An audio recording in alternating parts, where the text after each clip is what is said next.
Hello everyone, welcome to StudyIQ IAS English channel. My name is Shubham Sagar and today we'll be talking about temple architecture. So this is lecture 11 and as this number suggests, so we have done orientation session and 10 lectures up until now. Am I visible to all of you? To confirm whether I'm visible, audible and everything. Fine. So let's continue our discussion. So what we were discussing up until now? That we have done up until 10 lectures and 11th is the lecture which we are doing right now, that is temple architecture. Good evening everyone, good evening Manisha. So today what we will be doing, we'll be talking about temple architecture, Nagara, Dravida, Vishra.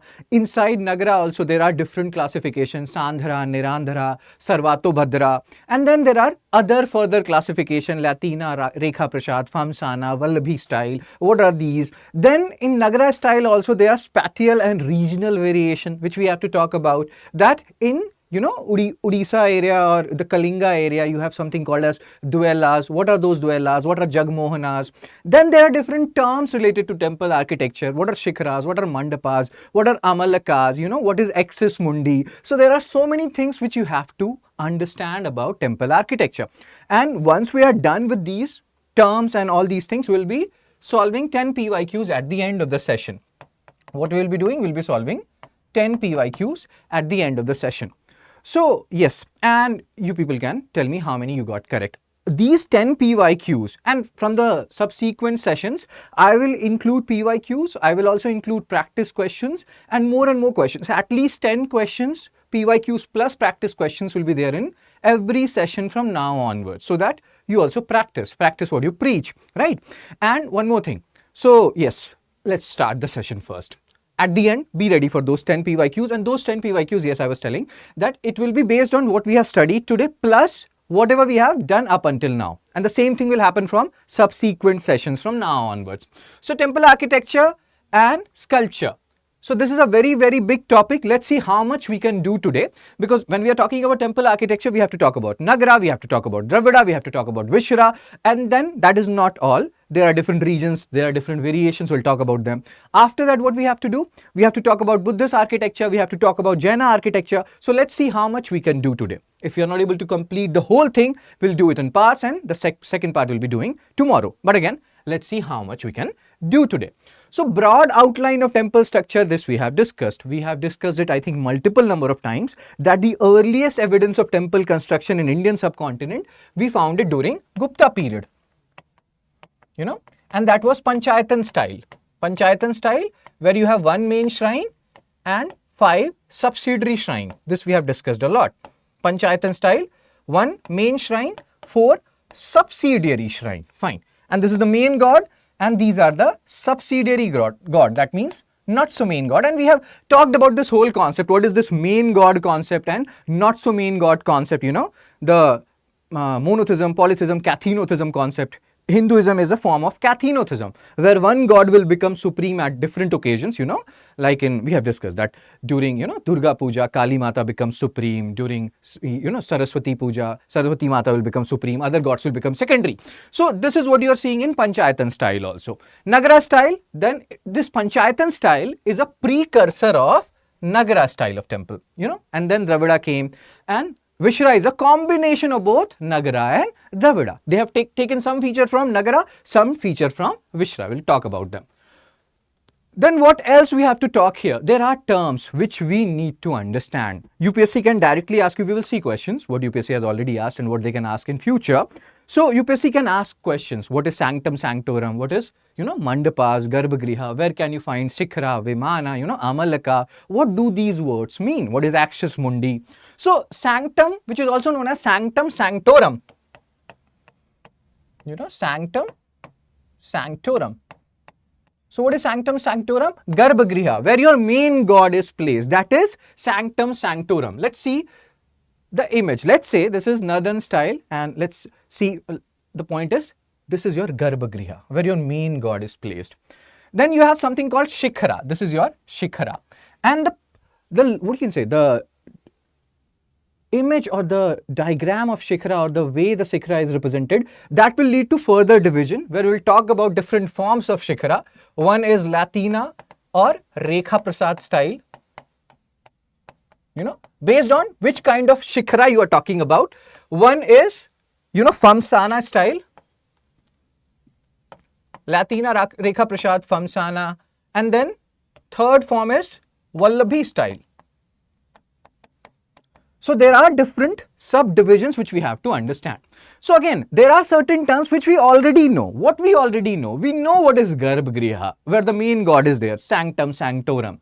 We know what is Shikhara. In northern India, this whole thing which is going up and up and up and up, that is Shikhara, and that is known as Vimana in South India. We know that, right? We know, or maybe some of you may know, what are mandapas. What are mandapas? Generally what happens when you enter the temple, you don't directly go to Shikhara. You don't directly go to, Garbhagriha. You go through a particular hall kind of a area, and that hall kind of a area is mandapa. And here also there is Mukhya Mandapa, there is Ardha Mandapa. Mukhya Mandapa is the mandapa just before Garbhagriha. So this is the mandapa. Mandapa, it's just like, in movies you have supporting actor and then you have main actor. So the main actor is Garbhagriha, the supporting actor is mandapa. This way you can understand it in a much easier manner. So we know about these things a bit. We know about Garbhagriha. Many of you may know about mandapa also. What is axis mundi and what is Amalaka? These are the words which we have to pay attention to. 99% of the people don't know about axis mundi or Amalaka. So the straight line which is going like this is axis mundi. What is axis mundi in general term? It is called as the center of the earth. Axis mundi, that is center of the earth, and it is also believed that earth and heaven meet at this axis mundi, center of the earth point.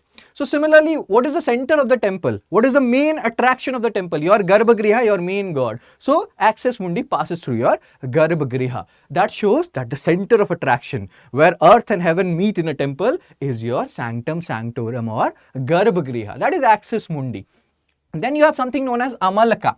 What is Amalaka? What do you understand by the term Amalaka? Amalaka means, it's generally, and again in the previous lectures we have talked about Vahanas of different deities, So you have, let's say, Ganga goddess. So she had crocodile or Makar as Vahana. Then in the previous lecture, I have also told you, owl is a deity of, or owl is a vehicle of which deity? If you know it, you can post it in the comment section. Like Makar or crocodile, it's a vehicle of Ganga goddess. Then owl is a vehicle of which particular deity? Believe it or not, UPPCS, they have directly asked these kind of questions. So UPSC can also ask questions. You may feel like, sir, this particular question has religious connotation. I have already shown you earlier PYQs where UPSC has asked about Kali era. When we have talked about Vikram Samvat, Vikram era, Saka era, UPSC has asked about Kali era, which is related to Kali Yuga. So you can never discount the fact that UPSC can ask you question related or associated with religious connotation. Fine. So many people are writing in the comment section, you people are correct. So again, let's focus here. So axis Amalaka is, it is generally said that it is kind of an inverted lotus, and this represents the, the vehicle of the deity. So in a way, your main deity is in Garbhagriha and its vehicle is represented by Amalaka. So that is a basic meaning. Cool. Let's come back again.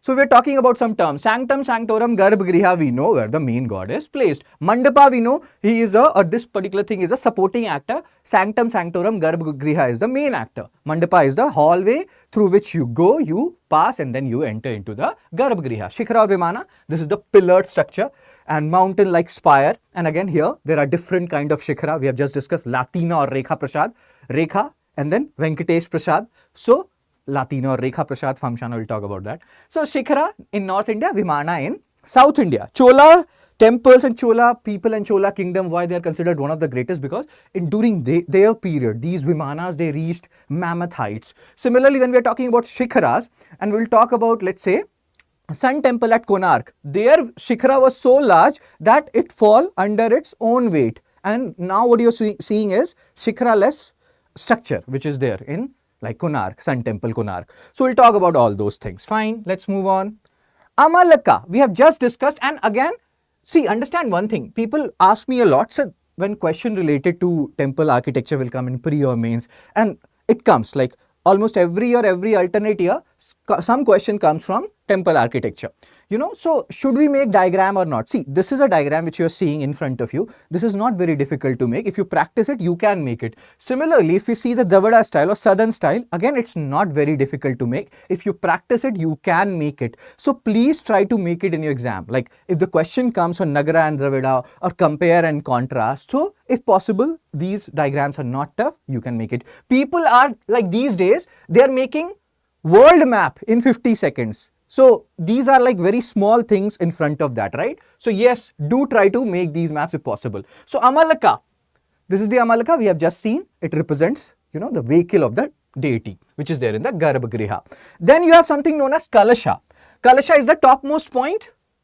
So here you cannot see Kalasha, you will see Kalasha. I will show you some Kalasha later on. So that is considered auspicious. That is the topmost point, and that is considered auspicious. That it represents compassion, it represents, prosperity and all those things. So that is Kalasha. Amalaka, you have to remember, Vahana we know, mount of the or vehicle of the deity. Cool. Let's come. And here also we have delineated Nagara style right now. Garbhagriha is here also, Axis Mundi is here also. Unlike Shikhara, here you have Vimana, capstone, which was there, which was replaced by Amalaka in the Northern style. And then you have Mandapas also. Fine. What else differentiate Nagara from Dravida? We will have a look at this, that in Dravida style you have Gopurams. You have Gopurams, large gateways. And then in Dravida style you have, tanks.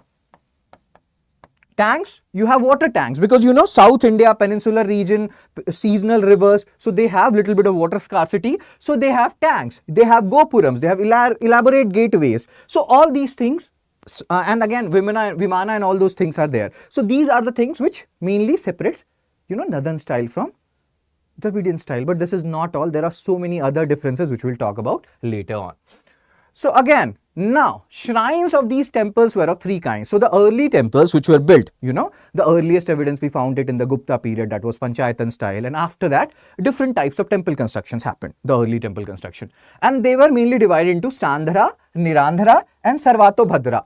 Anybody has any idea about what these temples are? You can post it in the comment section. What differentiates Sandhara from Nirandhara from Sarvatobhadra? Basic difference between them.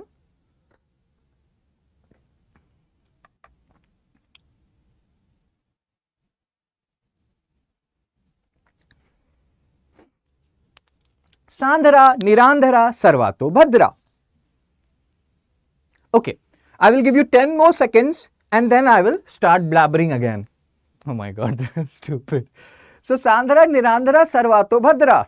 I have realized one thing, and I want you people to realize this as well, that please do some form of exercise or the other. In the morning, if you're doing 15 or 20 minutes of, let's say, plank or burpees or lunges, push-ups and everything, you will feel more energetic. I did not do it for last 2 days. I was feeling so cranky. I don't know why. I was getting angry for no reason.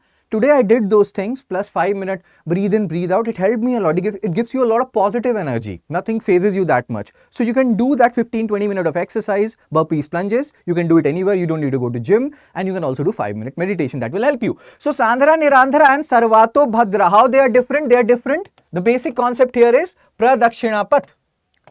Pradakshinapath, Circumpradakshinapath or circumambulation. Circumambulation. What does that means? So what we have discussed, there is a Garbhagriha, there is a main shrine which is inside Garbhagriha. If you can do a ghumi, in our time when my mother used to take me to a temple, she used to call ghumi. Ghumi means if I can do the circumambulation, Pradakshinapa, this happens even in Buddhist stupas. If you go to Leh Ladakh, people go round and round and round and round of a Garbhagriha. That is circumambulation. So in Sandhara style, you have that Pradakshinapa. You can do circumambulation. In Nirandhara, you don't have that. You cannot do circumambulation. And in Sarvatobhadra, you can do circumambulation. Plus, you can access the main shrine from all four sides. I will show you how that looks. So, Sandhara, Nirandhara, Sarvatobhadra, the basic concept here is circumambulation, presence of Pradakshinapath or absence of Pradakshinapath. Very good. So, Sandhara type. See, this is your Garbhagriha. You can do ghuming and ghuming and ghuming and ghuming and ghuming. For like people who don't understand ghuming and ghuming, that is circumambulation. So here you can do it. So this is Sandhara style temples. These type of temples have a square, sanctum, sanctorum, garbhagriha enclosed by a gallery of pillars meant for pradakshina. So just see, this is garbhagriha and you can do ghumi and ghuming. So this is Sandhara. If we see nirandhara style, so this is like ghumi ghumi. So if we see nirandhara style, so see here again, look at your garbhagriha, this is enclosed. You cannot do ghumi ghumi. That is not possible here because this area is locked. So nirandhara style, they do not have pradakshina path. Just remember this word is actually, yes sir, we still do, very good. So this word is important. Pradakshina path, circumambulation, they can ask you this. And as we have just discussed, even if you visit Leh Ladakh or Buddhist architecture also, there also people do Pradakshina Path or circumambulation. So Nagnath Mandir at Nagaral, they has Nirandhara plan. Again, Nirandhara, okay, Nagnath Mandir has Nirandhara. Any example of Sandhara style temple? So if we go back to before Habibi, Sandhara type, which has Pradakshina Path, you can do circumambulation. Any example you can give me of Sandhara style of temple which you may have witnessed in your life? This can be any local temple, bro. It's not like it has to be very famous temple. Any temple where you have gone, which is very near to your place, where you have done this circumambulation or pradakshina path. So one very famous temple, I will give you 5 seconds and then I will start. One very famous temple is, there are many temples.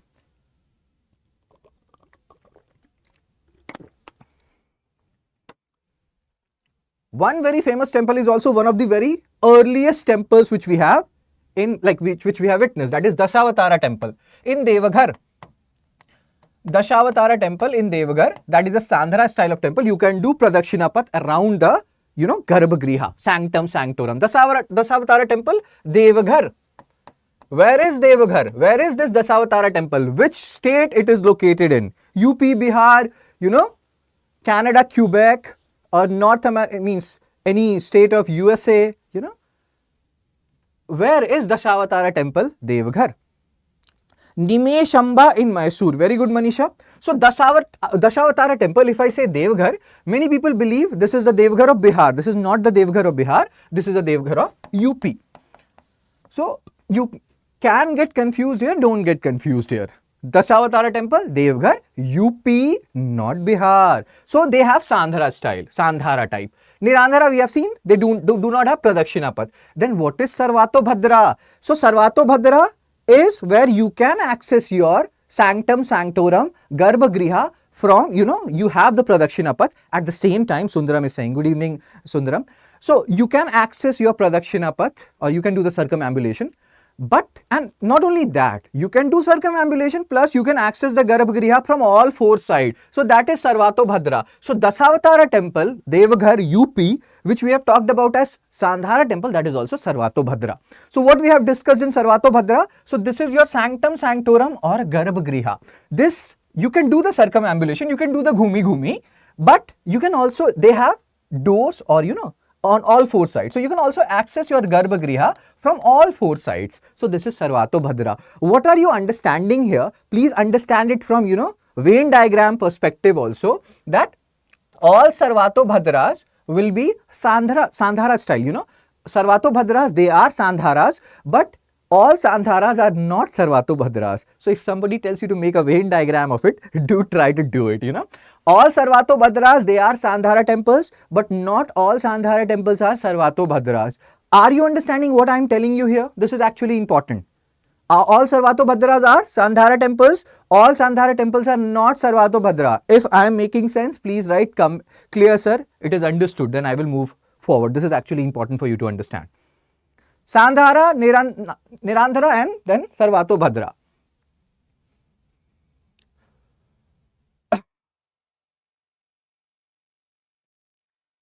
So let's move forward.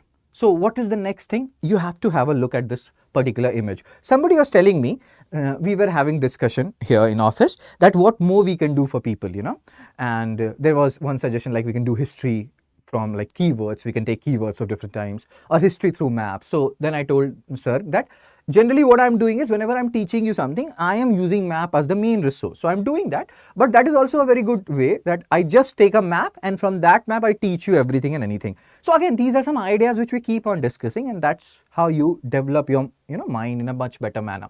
You become the average of 5 people you surround yourself with. So surround yourself with good people. Let's have a look at this map again. What we have discussed up until now. Shikhara we know. And again we'll see different types of Shikhara. Sir, repeat. You can go back and you can listen what I just said. So yes, we just said that there are different other ideas also where we can, talk about history per se. I have to complete this prelims crash course before we talk about different ideas. One is like history through keywords, other is like history through maps. All these are very good ideas where we can talk a lot, because I have already told you map is very underrated in history. We should be using it as one of the main source. So Shikhara we have discussed, Garbhagriha inside the Shikhara, Pradakshinapat circumambulation. Based on that we have talked about Sandhara, Nirandhara and then Sarvatobhadra. Cool. Then what else? Amalaka we have discussed. What does Amalaka denote? Again, short-term memory loss. What does Amalaka denote? What is the basic meaning of Amalaka? Shikhara everybody knows now. Garbhagriha also people know. Pradakshina also is not that tough. What does Amalaka denote? No sir, the Venn diagram part sir. So I was saying that all Sarvatobhadra temples, they are Sandhara style. But not all Sandhara style are Sarvatobhadra. So if somebody asks you to make a Venn diagram of that, how will you make it?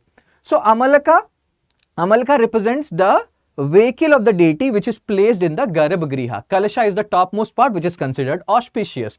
Then what happens? This is your Shikhara. This is your main, Shringa or, tower. Then you have subsidiary towers which is known as Uru Shringa. Antarala.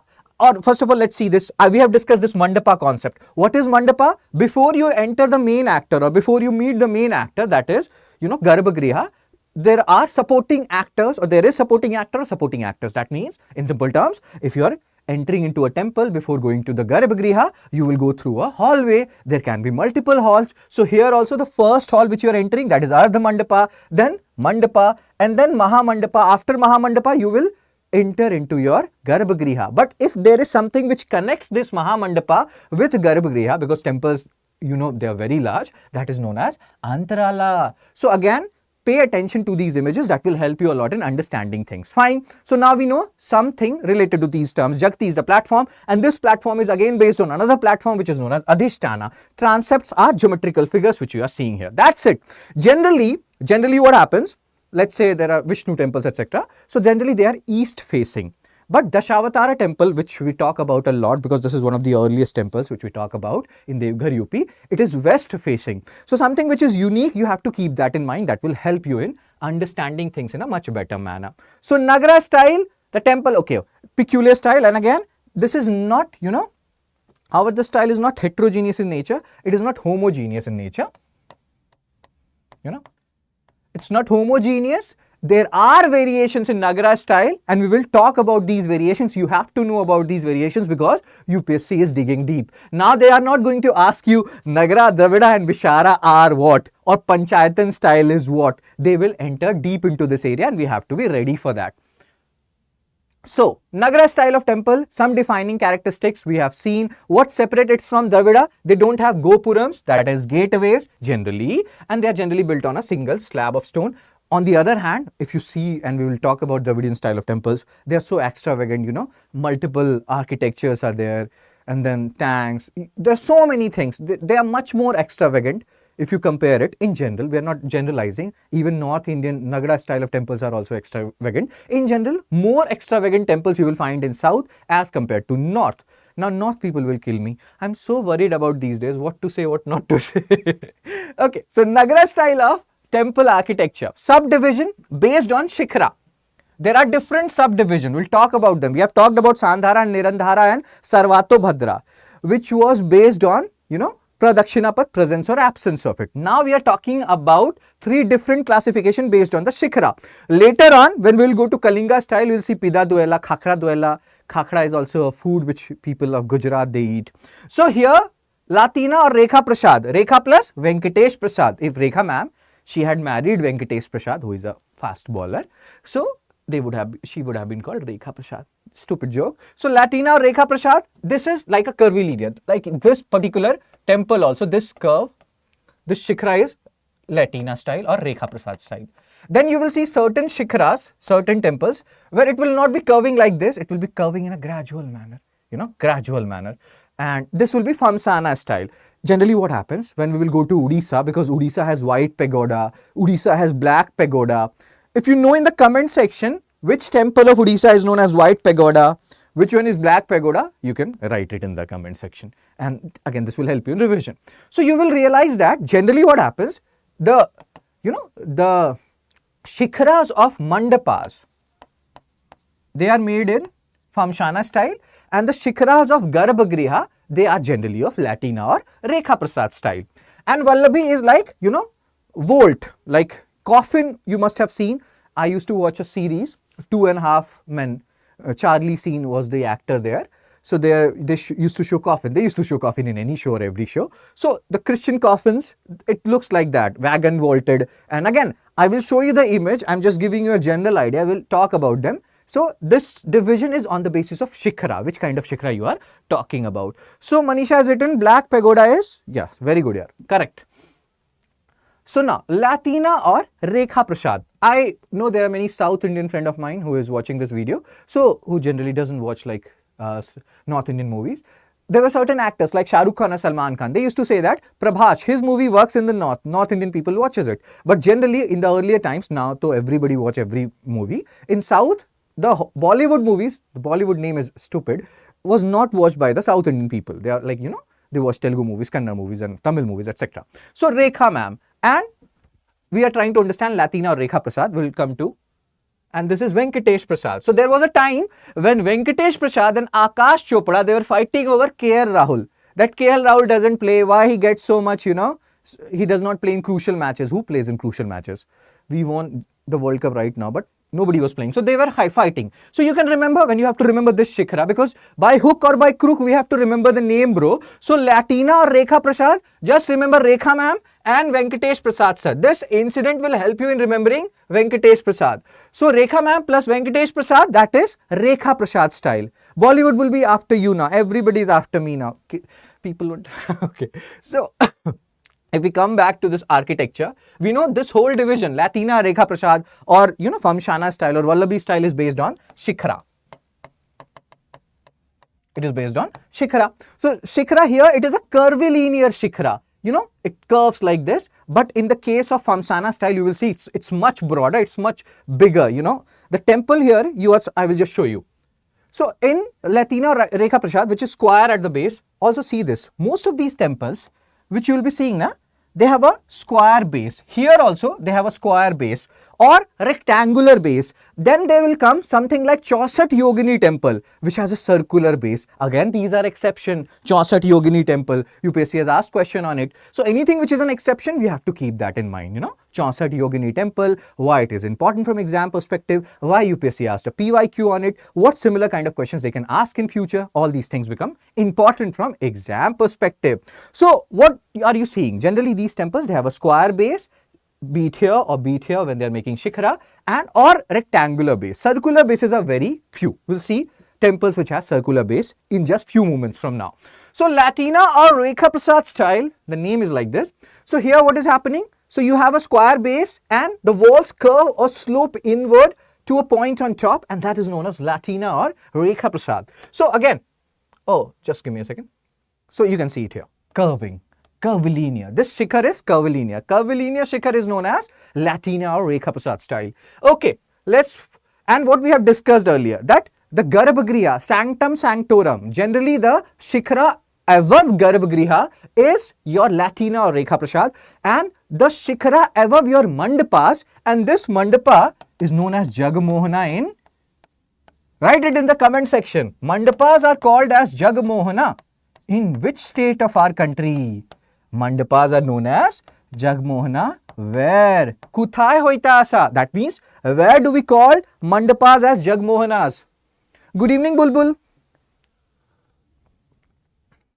Old Parliament. Mandapas are known as Jagmohanas. Where? If you know it, you can post it in the comment section. So generally, the Garbhagriha Shikhara, they are of Latina or Rekha Prasad, curvilinear. On the other hand, Mandapa Shikhara, they will be like, we will see Famshana style. We will see what is Famshana style in few moments from now. So just tell me something. Do you people remember that particular controversy related to KL Rahul sir? So the point is, he played very nicely in the initial test of India-Australia. None of the means Kohli or Rohit Sharma performed. Kohli scored 1 century in that match where the pressure was least because KL Rahul and Yashasvi Jaiswal had an awesome opening stand. So, if you people remember this controversy, you can post it in the comment section. What happened between Venkatesh Prasad and Akash Chopra? Let's move on, bro. So, this is Famshana style. Again, Latina Rekha Prasad, Famshana style. And the third is your Vallabhi style, Vijayanagar. We'll talk about this. So, Famshana style, you see how their Shikhara is different from Latina and Rekha Prasad. Have a look at this. You know, admire it and let me show you the other one. Now, look at this. You know, it's very curvilinear. On the other hand, the Famshana style, their Shikhara, see how it's, you know, going like this. So again, so this is Famshana style. So Famshana style buildings, they tend to be broader. As you can see here, they are broader compared to Latina or Rekha Prasad style and shorter than the Latina ones. You will say, how shorter, sir? The image of the Latina or Rekha Prasad which you have shown, that was a very small temple. Let me show you a bigger one. In Jagannath Puri temple, have you heard about Jagannath Puri temple? Is it a white pagoda or black pagoda? Jagannath Puri temple, white pagoda or black pagoda?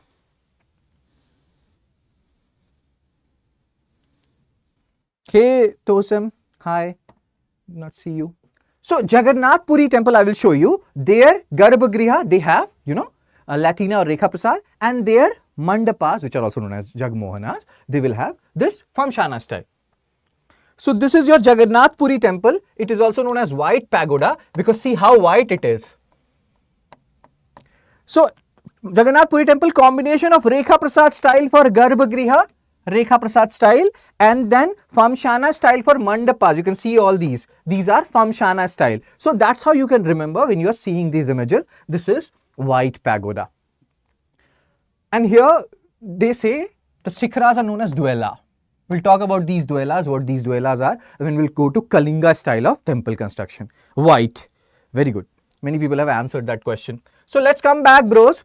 So what we are discussing here, they are generally broader, shorter. And again, if you come back, see, this Garbhagriha, Shikhara, Latina, Rekha Prasad, they are much bigger, whereas the Famshanas of Mandapas, they are much shorter. That's what they are saying.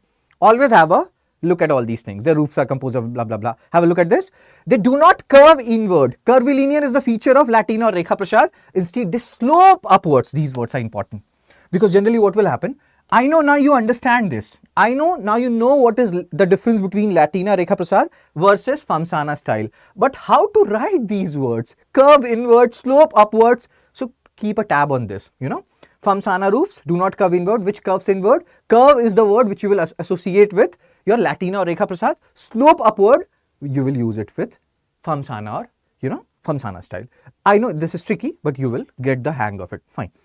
So we have discussed this. Famsana used for Mandapas generally and Latina or Rekha Prasad for Garbhagriha. So now Vallabhi style. Vallabhi is a region. If you talk about Vallabhi as a region, where have you seen Vallabhi? Where have you heard about Vallabhi? You must have heard about Vallabhi somewhere earlier. We have discussed about it. Where is Vallabhi? Kuthai hoitasi Vallabhi? That means where is Vallabhi?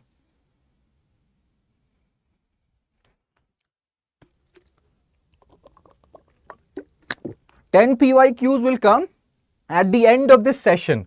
I want each one of you who is attending the live session or whatever, you should be getting all the 10 questions right. If you don't, Nadi kinare saap hai, pada hua galat karna paap hai. That means at the bank of a river you have snake, and if you are making mistake while doing the same stuff or the stuff which you have already read is a sin.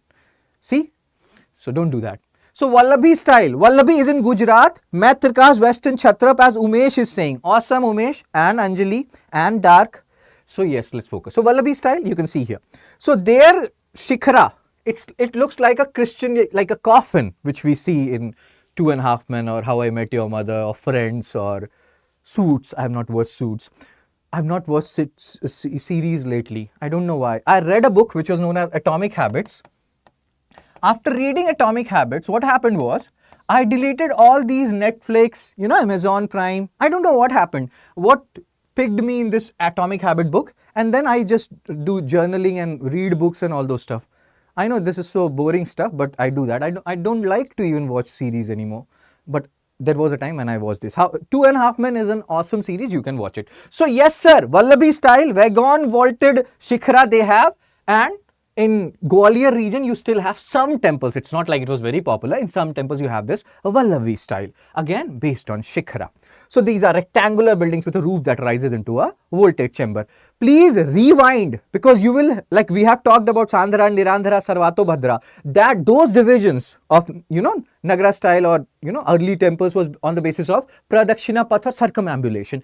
This style, that is Latina, Rekha Prasad Famsana and Vallabhi style, this particular division is on the basis of Shikhara. Which kind of Shikhara you have or you don't have. So please don't mix it up, because there will be different other regional variation which we will be talking about in just few moments from now, and it's very easy to get confused. Umesh is also talking about second Jaina Council which happened in Vallabhi. Very nice. So now Nagara style, spatial and geographical variation inside the Nagara style of temple architecture, and we have to see these variation. See, what happens, there is a song which is related to Devanand. I will show you that song. We'll come back to this. Where is that song? Oh my God, that song, yes. So this is a song associated with Devanand. So even if you don't know Hindi, I will tell you the English version of it. So this song is something like, मैं जिंदगी का साथ निभाता चला गया, जो भी चीज मिली उससे टेम्पल बनाता चला गया. So the meaning here is कि I went with the flow of life, and whatever material I got, I made my temples. Why I am telling you this is because you will see that in certain areas they will be using red sandstone, in certain areas they will be using terracotta, which is fired clay, somewhere they will be using white marbles. The point is this song of Devanand, whatever they are getting, they are using it to make temples. It's not like no, I need white marbles, only then I will make temples, or I need terracotta, only then I will make marbles. Whatever they are getting, or only then I will make temples, whatever they are getting, they are using it to make temples. Although the actual song was not like this. It's like मैं जिंदगी का साथ निभाता चला गया, हर फिक्र को धुएं में उड़ाता चला गया. Awesome song. You can listen to it. And हर फिक्र को means that I don't care about the, issues of my life. I just go with the flow. I enjoy life. Awesome song. You can hear it. You may feel like, sir, this is so old school. I know. But again, let's come back, bro. So Nagara style. Again, don't get confused. Sandhara, Nirandhara, sarvatobhadra based on Pradakshina Path, and Latina or Rekha Prasad, Famshana, and your Vallabhi style based on Shikhara. Now we'll talk about different regions. Like let's say in central India, in UP, in certain areas, which kind of temples we are getting, what material we are using, what are the important temples, because UPSC is asking question on these temples, So we have to focus there. In Western India, let's say you have Sun Temple. So why Sun Temple is important? Modhera. Sometimes people get confused between Modhera and Morena. Modhera is in Gujarat. Morena is in Madhya Pradesh, if I'm not wrong. Don't get confused. There are so many confusion which happens when you read temple architecture. So you should be like, for the only way by which you can remove all your confusion is by solving these or having a look at these structures. So Devghar temple in UP, one of the earliest temples which we have found, and here you have which kind of temple it is. Is it Sandhara, Nirandhara or Sarvatobhadra? Post it. I will wait for 10 more seconds. So Devghar temple in UP, they have used sandstone here. We have generally seen, I have told you that generally the temples were east facing. So, but this particular temple was west facing. So that is an exception here. So Devghar temple, is it a Sandhara style temple, Nirandhara style or Sarvatobhadra?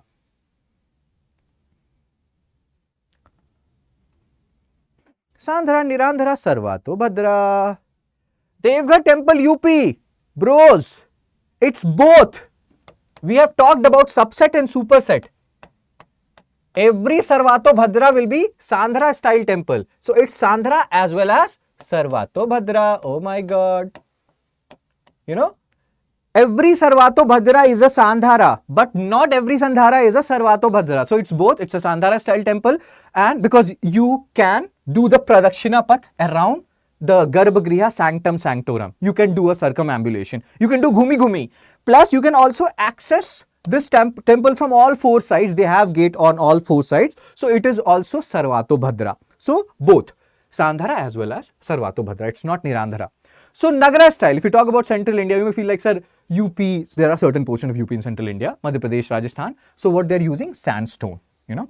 Later on, when we'll go to east, you will go to Kamakhya temple in Assam. So you will see they will be getting influenced by Burma style, means Pala style. So everywhere certain influence will be there. There's one very interesting thing which NCERT talks about, that Kamakhya temple. When we'll go to Kamakhya temple, like not literally we'll go there in slides and in this particular lecture. So Kamakhya temple is associated with Kamakhya goddess. Who is Kamakhya goddess? Anybody has any idea? Can't see a door to the side. I can understand that because this is just the remains, Umesh. In actuality, it had like 4 doors on all sides. These are just remain. Even if you talk about, you know, the sun temple at Konark, whatever you are seeing is just a small portion. The actual image is not, means, you know, the actual temple was something else entirely. So yes, Kamakhya temple is associated with which goddess? Anyone having any idea?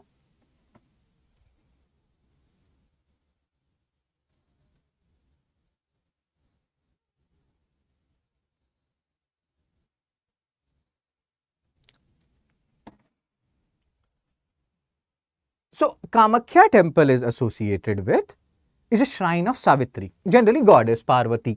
Please understand this. Kamakhya goddess was earlier a Kirata goddess. Kirata goddess, what is Kirata? So the people, the tribal people who were living in hilly areas, so Kirata. So this is a tribal goddess. But what happened, NCERT talks about that as Hinduism expanded or as any religion expands, what they do is they include the local deities, other local deities into the Hinduism fold. You know, via the concept of incarnation, that this is the 6th avatar of Vishnu or this is the 7th avatar, Dashavatara temple, you know, they're different. You know, you may have seen Varaha avatar of Vishnu. So these are all attempts, and I'm not saying it, NCERT is saying it, I will show you the chapters also. So don't kill me in the comment section. So this is, even Kamakhya Mata is was earlier a Kirata goddess, a tribal goddess. It was included into the Hinduism fold. Varaha avatar of Vishnu, which you see, you can post it in the comment section where you see this particular Varaha avatar of Vishnu. That is also like the god outside the Hinduism fold. It was brought into the Hinduism fold. So as any religion, you know, expands, it includes the local god and goddesses into the Hinduism fold. And many people believe, many scholars believe that this avatar concept took birth from that. So yeah. So this is one thing which you have to keep in mind. So here in central India, you have sandstones. Here they are using it. As we have just discussed, you know, मैं जिंदगी का साथ निभाता चला गया, whatever I got, temple बनाता चला गया. So whatever they are getting in certain areas, they are using it, you know, and for their temple construction, fine. So Devghar temple, UP, this is very important. Anything which is one of the earliest surviving temples, so it becomes important.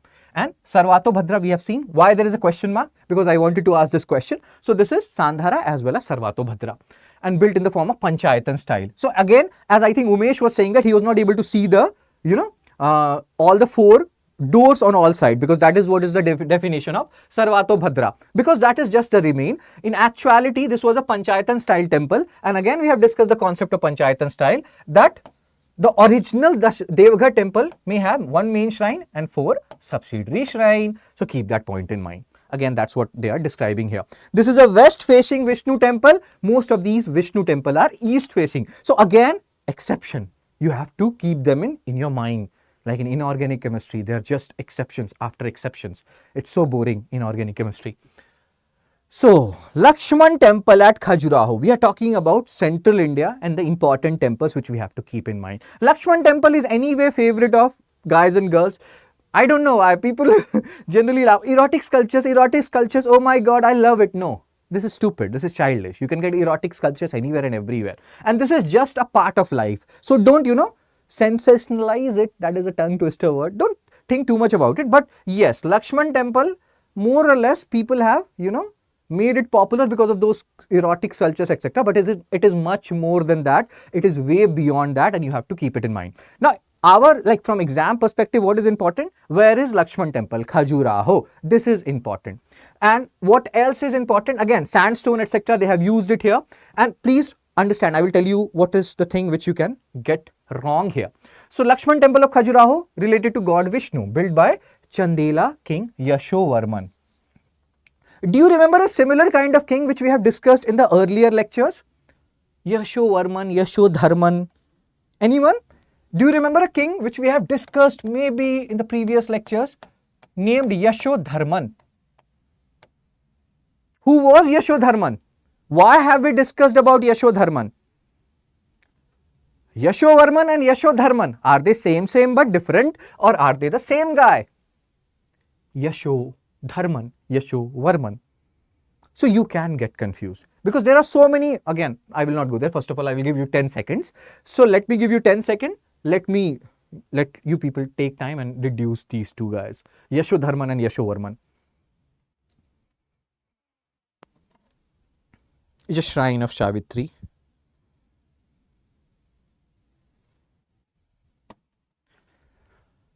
So Yashodharman of Malwa, let me remind you, go back to Gupta period and revise that lecture. You people don't forget stuff, don't forget the old stuff. So what we have discussed, there was a ruler called Yashodharman of Malwa, who during the period, I think from 530 to 540 AD, where he captured almost entire of India. He defeated Guptas, he defeated Hunas rather, and he virtually ruled India, and he gave a belief to other local rulers, regional rulers, that if Yashodharman of Malwa can defeat Hunas, he can defeat Guptas, then why can't we do the same? And that played a crucial role in the emergence of Maitrikas, that played a crucial role in the emergence of Maukris or Pushyabhuti dynasty or Gauda dynasty or later Gupta dynasty. So please don't forget about them. Fine, they are not same, bro. There is almost 500-600 years difference between them. So don't mix and match these rulers if they sound the same. So you have to keep that in mind, So Chandera king Yashovarman is different from Yashodharman of Malwa. And again, there are Jaina temples here also, and people generally know it for erotic sculptures, but it is way beyond that. So just remember the name, who constructed or who was the, who gave patronage to Lakshman temple of Khajuraho, Yashovarman. He was a Chandela king. Again, there are certain confusion which people witness. When I will show you Sun temple, which is, in Modhera, Gujarat. So you will see that it has been built by a Solanki king. And Solanki king is also known as something else. And there the confusion arises. So they are known as Chaulukyas. And many people confuse Chaulukyas with Chalukyas. Don't do that. They are not same. Some person was asking me 2 or 3 days back, sir, are Pehlavas and Pallavas equal or the same? Are they same? Are Pahlavas equal to Pallavas? Pehlavas and Pallavas, are they same but different, or they are same? What do you want to say about them? And these kind of names you will encounter a lot. First of all, first question, are Pehlavas equal to Pallavas? And who are Pehlavas? Where have you read about Pehlavas?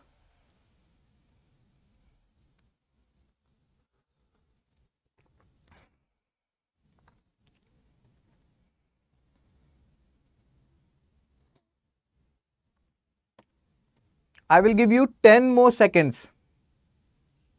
Wow, Umesh has given the answer.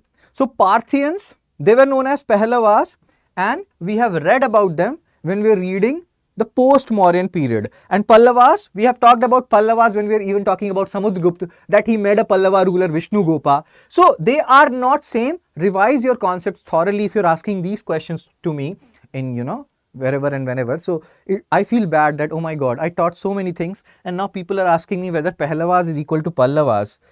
This is such a, a blot to my teaching style that people are taking them the same. Similarly, later on when we will talk about Sun temple at Modhera, Gujarat, yes, they are different. We will talk about Chaulukyas.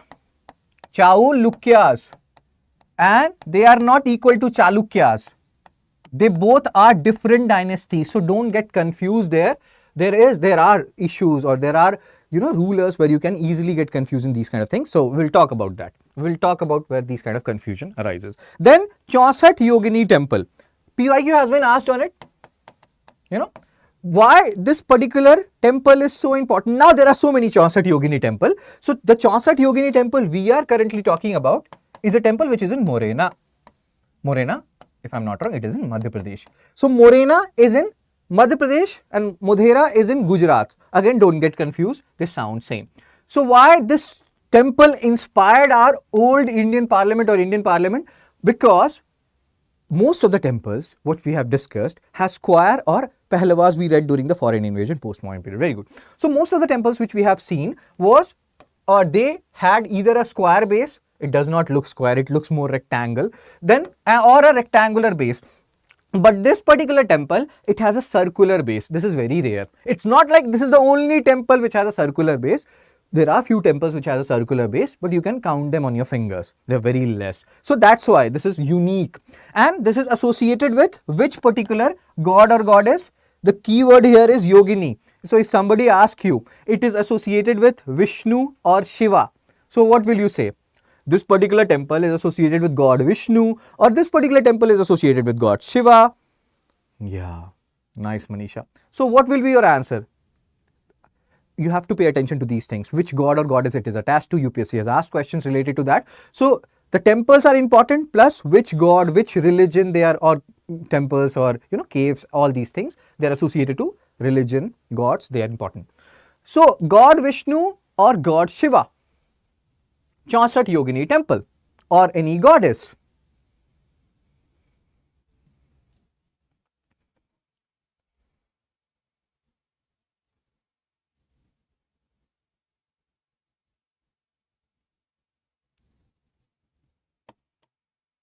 Okay, so Bulbul has given the answer. The answer is Shiva. This Yogini is associated with goddess Parvati.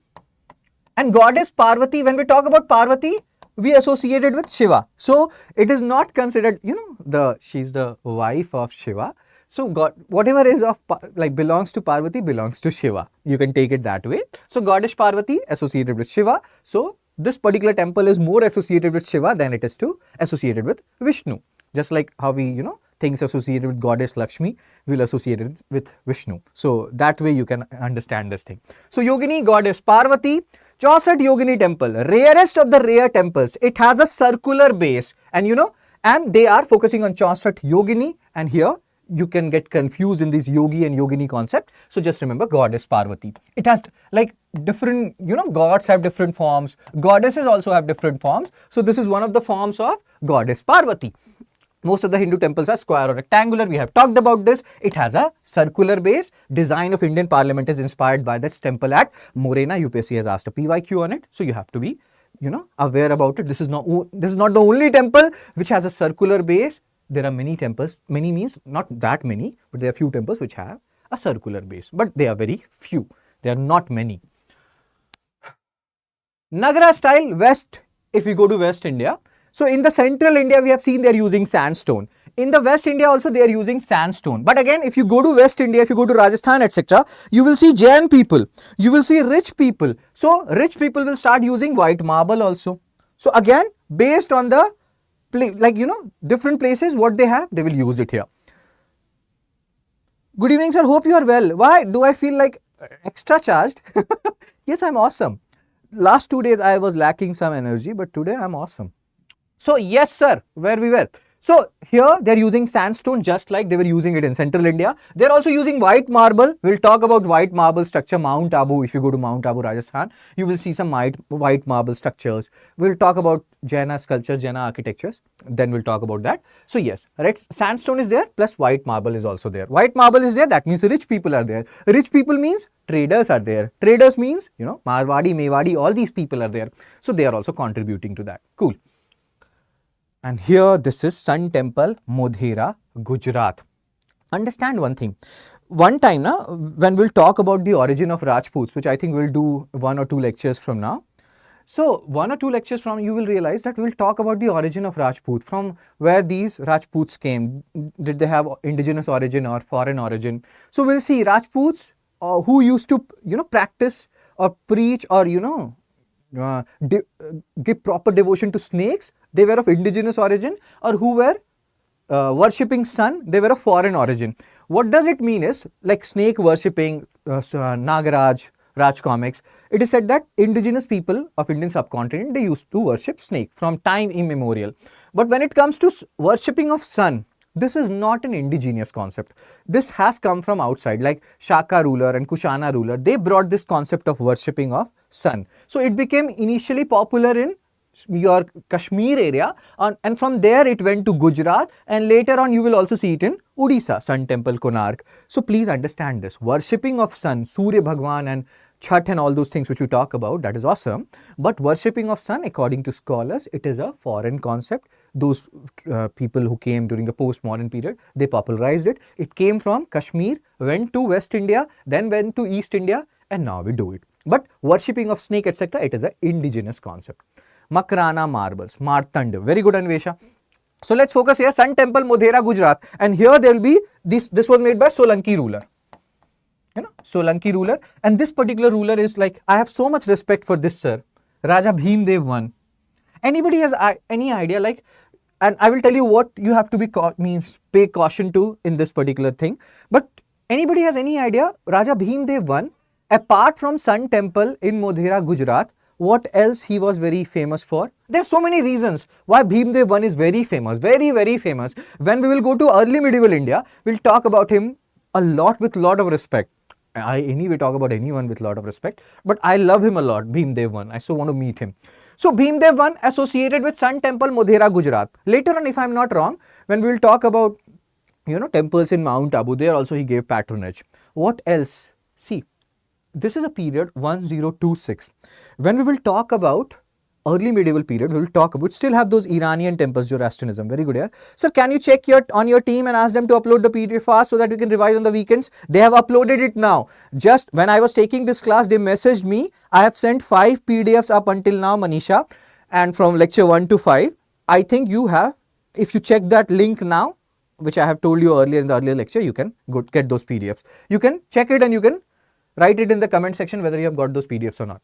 So let's focus here. Bhimdev I, Solanki dynasty, this Sun Temple. Later on we'll talk about temples at Mount Abu, Jaina temples. He also gave patronage to that. Then 1026. When we'll talk about early medieval India, we'll talk about QGG. QGG are the foreign invaders. Muhammad bin Qasim, Muhammad Ghazni, who came from Ghazni, Afghanistan, and Muhammad Ghori. He is also known as Ghuri, Muhammad Ghuri.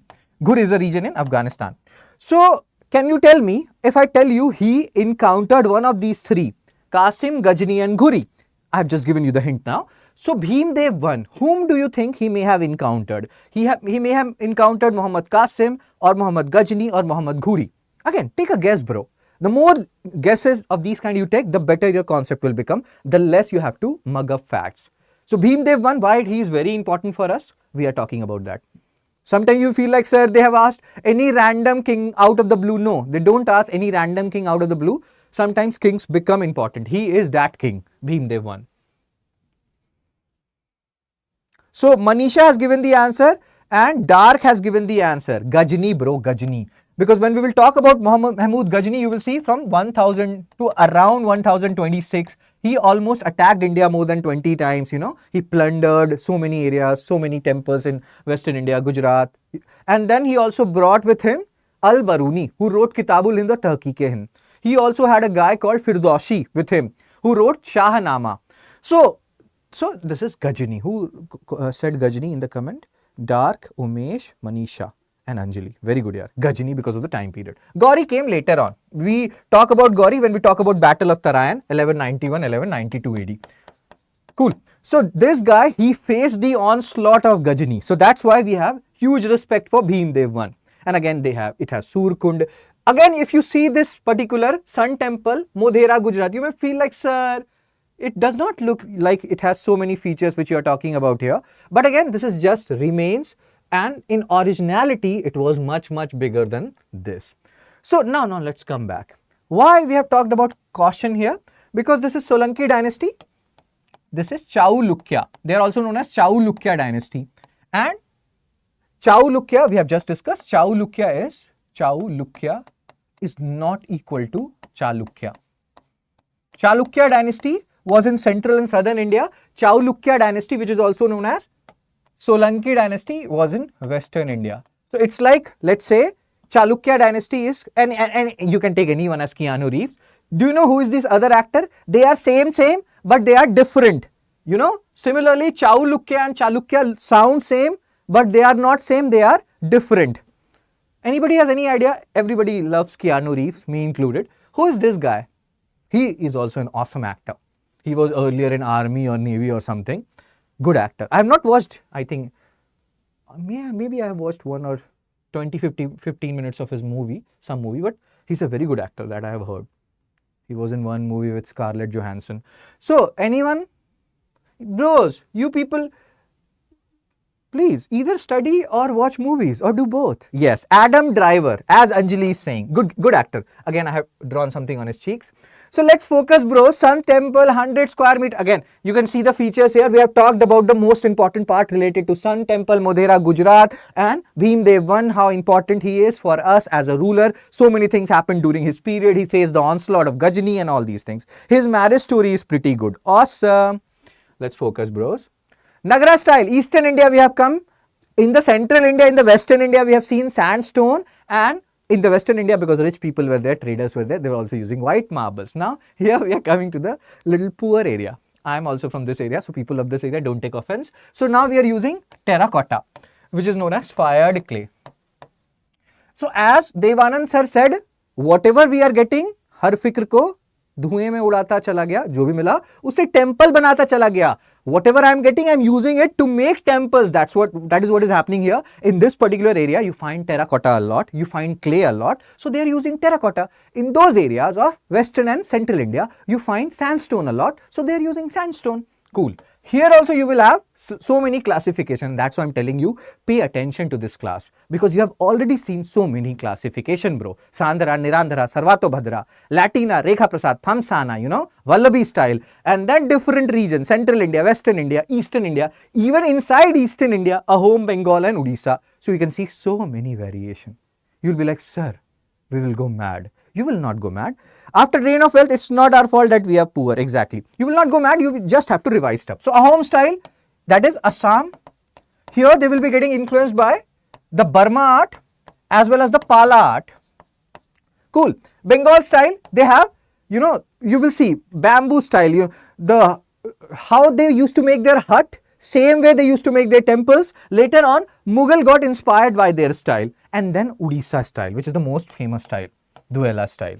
You see so good, you know, marvelous temples during that period, white pagoda, black pagoda. So Odisha style, which is also known as Kalinga style, because all the major temples which you are seeing these days, it has been found in the Kalinga area. So Odisha style, Duela style, out of these three, you have to pay maximum attention here. With due respect to Ahom style and Bengal style, Odisha style is the most important here. Maximum questions come from Odisha style. Okay, so we have seen the basic motto behind temple construction, what materials they are using. So Kamakhya temple, and here you have a very famous Mela. They are in general, you know, celebrating menstruation, celebrating reproduction in this Kamakhya temple. Which very famous Mela happens here? I have to use the word Mela, which is in English is fair, but even in English they will give you Mela only, because this Mela is known as Mela and it starts with A, this Mela. Can you name that Mela which happens in this region? Please create a Telegram channel, Bulbul. I will, yaar. It's just that these days are so hectic, I cannot tell you, Bulbul. I'm not able to create a Telegram channel. Maybe very soon I will create a Telegram channel. By the way, I am on LinkedIn. You can search me on LinkedIn. I am not on any other, social media. I hate social media. It takes a lot of time. I deactivated Facebook when I was preparing for UPSC. After that, I never felt the need to activate it. Or maybe sometime I may have activated it to see the status of some people, but then I deactivated it and forgot about it. So yes, sir. Mela, which Mela we are talking about in Kamakhya temple? Very important, bro. Very, very, very important. And we have just discussed Kamakhya, again related to goddess Parvati, but earlier she was a Kirata goddess. Kirata goddess. Kirata. That is tribal people goddess, but as Hinduism expanded, it was included into the, one of the avatar of goddess Parvati. So that's what happened when you talk about avatars. At one time we have discussed that. Even Buddha was considered one of the avatar of Vishnu. So yes, sir. Yes, PDFs will be uploaded. Manisha, did you check the link? Are you getting the 5 PDFs? You may have got like the 5 PDFs, right? So you people did not answer. Dark has answered. Ambubashi Mela. Please remember this is important. Ambubashi Mela, which is a celebration of menstruation, which is a celebration of, fertility, reproduction, and we should love it that people are celebrating this, right? So Ambubashi Mela, and we have just discussed this Ahom style. It is inspired from Burma, their style, and Thais and Pala style. I will tell you, I have spent a lot of my time in Northeast. I've done my BTech from NIT Agartala. I stayed there from 2009 to 13. I taught in Assam. I taught in, Assam only, Guwahati, Silchar. Then I taught in Arunachal. So what I've learned from their culture, if you especially focus on Assam, na, many people say like you have Bihu in Assam. This is important from exam perspective, Bihu. So if you see the history behind Bihu, you will see that it is more associated with outside India, like Myanmar, Thailand and all those Southeast Asia. It has linkage to that. So that particular region, if you talk about Northeast per se, it's a fusion. It's a fusion of culture. You will see a fusion means a culture of Southeast Asia, you will see a culture of India, so many things because, people, I hope you are understanding what I'm saying. So the example is Bihu. They have different types of Bihu, Rungali Bihu, and then there are other two Bihus. I have forgotten about it. So yes, mixture of culture, and that is what is being shown here. That when we are seeing the temple also, Kamakhya temple, it is inspired from Burma, that is Thais and the Pala style. Kirata goddess, we have just discussed that this goddess Kamakhya, now whom we associate with goddess Parvati. It was originally a Kirata goddess, later on brought into Hinduism fold. Ambu Bashi Mela, as I think Umesh or Dark has written in the comment section, it celebrates menstruation of the goddess. All these facts are important. These are important temples which we are discussing. You cannot forget them and the features associated with them. Bangla and bamboo roof. Bang means my sister is married in Bengal. We have a house in New Town area. So you will see there is a saying about, Kolkata guys, that even if you are earning 15,000, 20,000 per month in Kolkata, you can survive there. The food is so cheap there. The culture is so awesome there. People are also nice. I'll find people of all regions nice. And the culture is also unique there. See what they are doing, the kind of thatched huts they have, same style of architecture they have made. And later on, Mughal people were like, or Mughal rulers were like, oh my God, this is so unique. Let's do it. Let's create this kind of architecture. So this is again unique, inspired by Pala rulers, and later on Sena dynasty also ruled over it. And they did their own thing. They're like, we will do whatever we want to do. So yeah, Bengali people are awesome that way. So Bengal and Pala style. So here they got inspired by Pala style and Sena kings. If we compare it with Ahom style, they also got inspired by Pala, Pala kings, and then the style of Thais from Burma. So you can differentiate between them, and they are making their, temples like bamboo roofs. So again, that is unique. Later on adopted by Mughals. You don't need to do too much PhD here. So this is a terracotta temple at Vishnupur, Bengal. Again, it looks like a thatched roof, Thatched roof means roof which is going downward, sloping kind of a roof. Odia style. Now this is very important. Very, very, very, very, very, very, very important. You cannot skip it. How is Arunachal Pradesh as your experience? You can share. Awesome experience. I loved Arunachal. The only thing is people told me certain things that, outsider, insider, tribal, non-tribal. So I just shared some of my experience with you people. Awesome. I have never had any bad experience at any place. I love people, people love me. But again, you have to be careful wherever you are. Be it like, I was in Hyderabad also, Chepandi, Cheputil, Suledu, Kadu. So you go to different places, you learn different things, and I love traveling.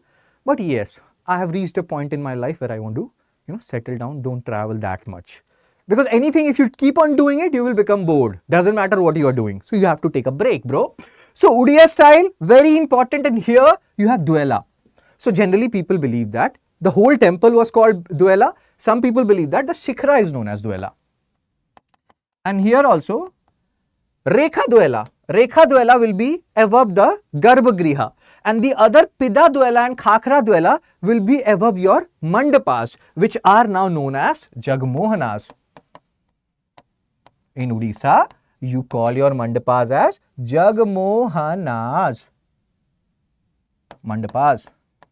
So please remember these words. These are important words, So Kalinga. Kalinga, we have talked about it. How important and how awesome Kalinga is, like during the Ashoka period. Then you have Hathi Gumfa inscription, Khada Vela, Jainism, they gave patronage. Then they made these temples. And then all the temples which you talk about, Jagannath temple, Sun temple, Konar, all these are very near to Kalinga or inspired by the Kalinga art. So Kalinga is awesome. So yes, sir. Focus here. Rekha Dwela, it is above the Garbhagriha. Initially, when you are entering into, let's say, Ardha Mandapa, you have Khakra Dwela. Then when you are going into the Mukhya Mandapa, you have Pida Dwela. Mandapas are known as Jagmohanas. So these are the keywords which you have to keep in mind. Odisha style Shikharas, we have talked about it. It is called Dwell or Dwella, and Mandapas are called as Jagmohana. Have a look at it. We have discussed it.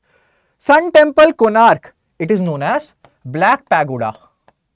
We have just discussed few minutes back, which is known as White Pagoda. This particular Sun Temple at Konark, it's a UNESCO World Heritage Site. UNESCO World Heritage Site. Anything like you now have 40 plus UNESCO World Heritage Site. 40th UNESCO World Heritage Site was Dholavira, you know. After that also other UNESCO World Heritage Site has been added. How many total UNESCO World Heritage Site we have now currently? Write it in the chat section, comment section. Duela, Diula. Okay, thank you Anvesha. Sorry for the phonetics. So as Anvesha is from Odisha, she is saying that we call Duela as Diula. Diula. So Diula. So Diula, Diula, Diula. Diula reminds me of Niboda, Niboda, Niboda. There was a song related to Aishwarya Rai. So Diula. So Diula you can remember with Niboda. Diula. Fine. So Sun Temple Konark, UNESCO World Heritage Site. How many total UNESCO World Heritage Site we have right now? And which temple was called as White Pagoda?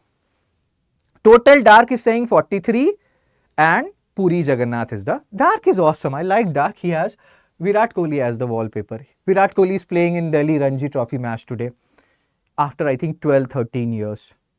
Virat Kohli is awesome, but you know, people get old. Virat Kohli, Rohit Sharma. Okay, let's focus bros on studies. You people watch cricket a lot. So Sun Temple Konark, UNESCO World Heritage Site, Black Pagoda. It has, you know, it is said that it was called Black Pagoda because it looks black, obviously. Plus it has some magnetic influence. There used to be ships which used to come near it and then they get destroyed. It had such a magnetic influence, you know. It was near the coastal area at that time. It has submerged and emergent landform there are, but again you don't need to go there. So yes, it has something magnetic about it, but people make stories also, but these are the stories associated with Sun Temple Konark. It had a big, you know, Shikhara, but that Shikhara has gone because it was so big, it was so heavy that it broke apart. So now it's without Shikhara. And again, my sister went to Sun Temple Konark and she sent me something. I will show you. And whatever, it's not like this is a huge temple, but you are allowed to visit only a certain portion of it. You are not allowed to visit the other areas. Just like when you go to Ajanta or Ellora, if I don't remember, there are so many caves there. But for people, only certain caves are open because we people are, you know, we people do a lot of stupid stuff. We make the areas dirty. We will do pan khayenge and we'll, you know, eat pan and do peeking here and there. So because we do so many stupid things, we are not allowed to go to certain areas which are little bit ecologically or archaeologically means, you know, sensitive areas. So yes, Mohi Dams is the latest edition. Very good, Manisha. So keep these points in mind. 43, Manisha, Dark and Bulbul, all of you have added. Awesome. Let's focus. So this is what my sister sent me. I will show you. This is when you enter, you see this particular image related to Sun Temple Konark. Built by Ganga dynasty in 1250 AD, you can have a look at it. Important point is who built it? Is it a UNESCO World Heritage Site? Yes. Is it a Black Pagoda? Yes. Okay, cool. So this is what my sister sent me related to Ganga King Narsim Deva. There is Eastern Ganga dynasty, there is Western Ganga dynasty. Don't get confused here. This is Eastern Ganga dynasty. You have a Western Ganga dynasty in South India, and many people believe that these Eastern Ganga dynasty and Western Ganga dynasty, we do, okay, monkey stuff. So they have no relation. So again, don't get confused. This is Eastern Ganga dynasty. And again, all the things are written, Mandapas, Jagmohanas, blah, blah, blah. You can have a look at it. Sun Temple Konark, King Narsim Dev of Eastern Ganga dynasty. It was built like a chariot, blah. Again, have a look at it. We have discussed this. UNESCO World Heritage Site, Black Pagoda. Now the next part, Nagara style of hills. If we talk about hills, we'll talk about Kashmir here. But Kashmir is not the only part which has hills. But here we are talking about Kashmir per se. So if you talk about Kashmir, just go back a little bit. What we have discussed earlier, we have talked about Gandhara style of temple architecture, Gandhara style Buddhist, you know, Buddhist element. We are representing Buddha in anthropomorphic form. We are using white marbles. So even here, if you are making temples also, they will also have some Buddhist element in it. So Hinduism, if you are even making Hindu temples, they will have some Buddhist element in it. They will be making wooden kind of architecture, with a thatched roof, pitched roof. Pitched roof is inclined kind of a roof. Both Hinduism, Buddhism influence you will find in even Hindu temples. That's what they are saying because of the Gandhara sites influence. Cool. Then there is a Pandrethan temple, and they have shown it like this, that it has both Hindu influence as well as Buddhist influence. You don't need to do PhD here. Just remember Pandrethan temple. Where is it located? It's located in Kashmir. Who built it? Karkota dynasty built it. And again, there is a debate about it. Is it dedicated to Shiva, or where there were multiple gods whom it was dedicated to? Why I'm telling you this? Because when we are reading about, or when we will read about Dravidian style of temples, you will see they will have 3 shrines. One will be, Shiva, one will be Vishnu. And this used to happen. Why it used to happen? Let's say one king made a particular portion of a temple. Then he went away, another king came, and he had affiliation with another god. He does not want to destroy the existing temple. So what he will do, he will make another shrine. So there are different temples which has one shrine associated with one god, another shrine associated with another god, and here it's not about Panchayatan style, that one is the main god, other is the secondary god or subsidiary god. No, every god is main god because it was built in the different period. So we'll talk about that when we'll be talking about Dravidian style. Cool. So now, let's solve some PYQs. So today we have talked about Nagara style, spatial variation. If I wanted, I would have told you about Dravidian style and Vishra style and Buddhist architecture and Jaina architecture, but we will do Dravidian, Vishra, Buddhist and Jaina architecture tomorrow because it will be too much for you. Now let's solve 10 PYQs. And these 10 PYQs, some of these PYQs will be from today's lecture, and most of it will be from the lectures which we have done earlier.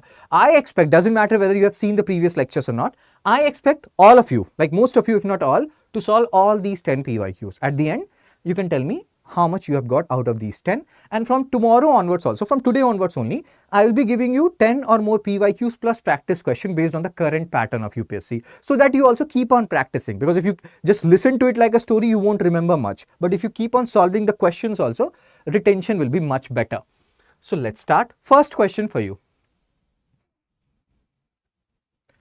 With reference to the cultural history of India, the term Panchayatan refers to. Questions will be easy and then some questions will be tough.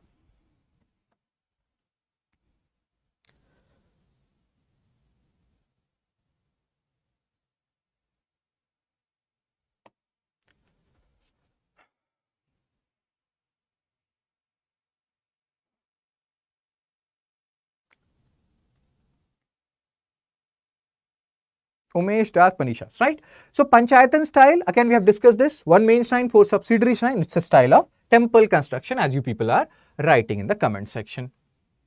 Next question. With reference to Chaunchat Yogini temple situated near Morena, consider the following statement. It's a circular temple built during the reign of Kachapagata dynasty. It is the only circular temple built in India. It was meant to promote Vaishnav cult in the region. Its design has given rise to a popular belief that it was the inspiration behind the Indian Parliament building. Which of the statement given above is correct? Sir, options. Bulbul, the option of the previous Panchayatan style was A is an assembly of village elders, B is a religious sect, C a style of temple construction, and D an administrative functionary. Those were the option of first question. The second question, I have given you the 1, 2, 3, 4 circular temple built during the reign of Kachapagata dynasty. Second statement is only circular temple built in India. Third is it was meant to promote Vaishnav cult in the region. Fourth statement is design has given rise to a popular belief that it was the inspiration behind the Indian Parliament building. So you have to say which of the statement given above are correct. A is 1 and 2, B is 2 and 3, C is 1 and 4, D is 2, 3 and 4.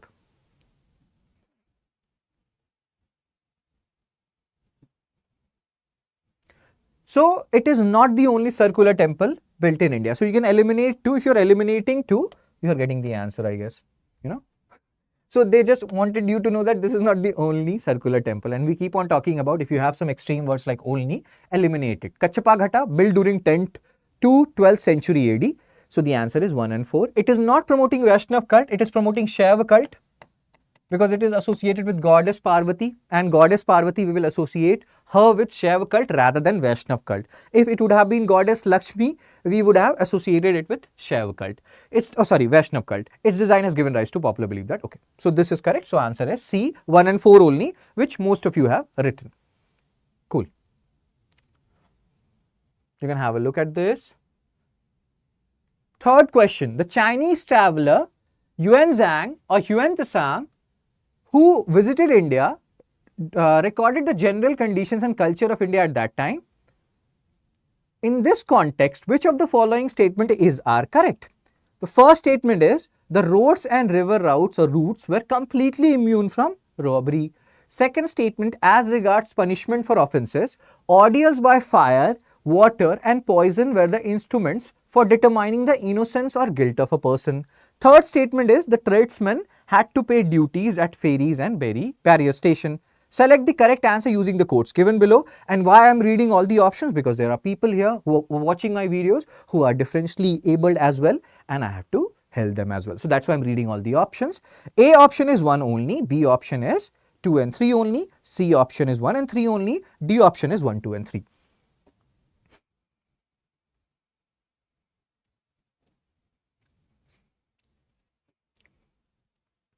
Okay, so many people are answering the question now. Again, see, in the previous question also only, here also completely immune. Again, if you go back and if you see Harsha, how he used to say that Harsh means Yuan Tsang, he used to talk about Harsha that he was mutilation of limb and all those things. I will cut your arms, you cut your hands, how strict he was. We have talked about it when we are talking about Vardhana dynasty. You can go back and watch that lecture. So obviously, what is the need of cutting arms, etc. when you are completely immune from robbery, bro? So first statement is extreme statement. You can eliminate it. You can eliminate A, C and D. You will directly get the answer 2 and 3 only. Again, extreme statement. Exactly. Very good, Bulbul and other people. So that's what Yuan Tsang said, that he used to do, Harsha used to promote, like, you know, mutilation of limb was not discarded during his period. He was very strict when it comes to all these things or upholding law and order. So he used to say, Kaat dunga, I will kill you, I will cut your limbs. Let's focus on the fourth question. Consider the following statement. Deification. First statement is deification of Buddha. Second is trading the path of bodhisattvas. Third is image worship and rituals. Which of the above are the features of Mahayana Buddhism? A is 1 only, B is 1 and 2 only, C is 2 and 3 only, D is 1, 2 and 3. Chased by robbers and wild animals, exactly.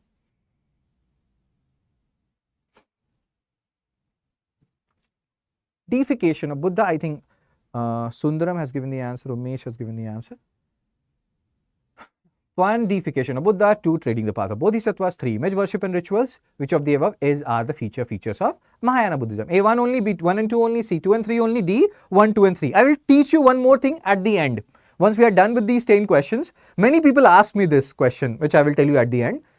And that is a very, like, a question which I have been asked a lot. I will tell you. So the answer here is D. All the 3 are correct. Deification of Buddha means representing Buddha in anthropomorphic form. This we have discussed. Trading the path of Bodhisattva, that is a concept of Mahayana Buddhism. You can see a trend here. They ask a lot of questions on Bodhisattvas UPSC. Image worshipping and rituals, they do that, right? So the answer is D. 1, 2 and 3. And you can have a look at it. Question number 5. With reference to cultural history of India, which one of the following is the correct description of the term paramitas? A. The earliest Dharmasastra text written in aphoristic style, sutra style. B. Philosophical schools that did not accept the authority of Vedas. C. Perfection whose attainment led to the Bodhisattva path. D. Powerful merchant guilds of early medieval South India. Very good, Manisha.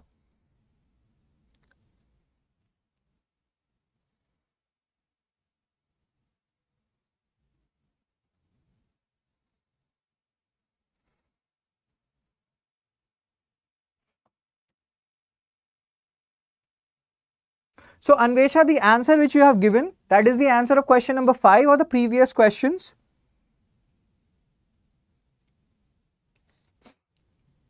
Paramita. What is paramita? Or what are paramitas? Okay.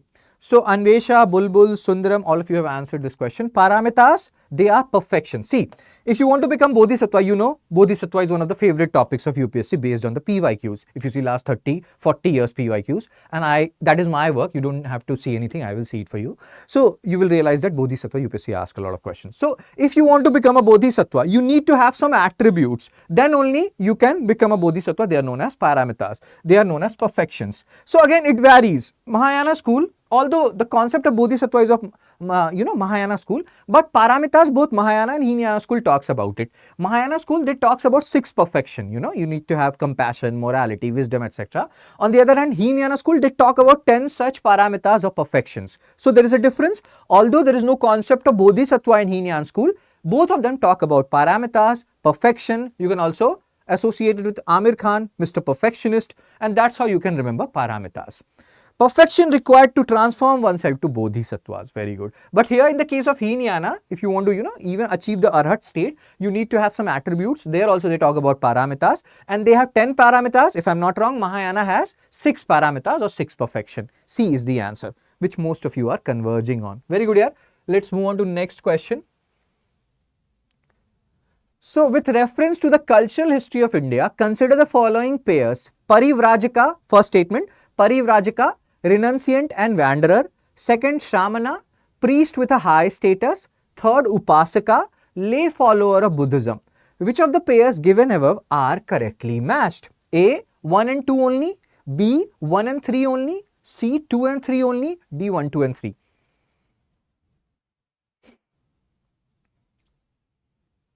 Parivrajaka, renunciant and wanderer. Shramana, priest with a high status. Upasaka, lay follower of Buddhism. Correctly matched. A 1 and 2, B 1 and 3, C 2 and 3, and D 1, 2 and 3. Okay. So Dark has given the answer.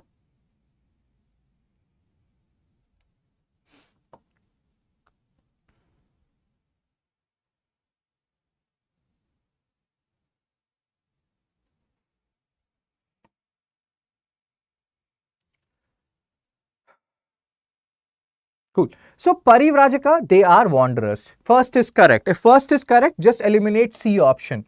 A, B and D are left. Shramana, priest with a high status. No, they are also lay followers. Shramana and Upasaka, they are used interchangeably. Both of them are lay followers of Buddhism, Jainism, etc. So Shramanas are not priests with a high status. They are also lay followers only of different religions. So second is wrong. If second is wrong, even if you would have known that second is wrong, you would have got the answer. That is B, 1 and 3 only. Fine. Cool. Remember these terms. UPSC asks a lot on these terms. Parivrajaka, Shramana and Upasaka. 7th question. The Jain philosophy holds that the world is created and maintained by A, universal law, B, universal truth, C, universal faith, D, universal soul. Shramana has the word shram, that labor so, yeah, exactly.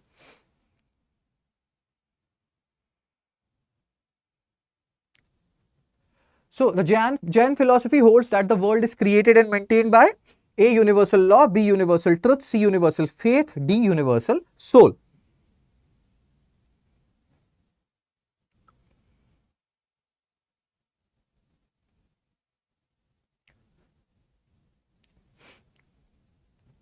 What is the answer here?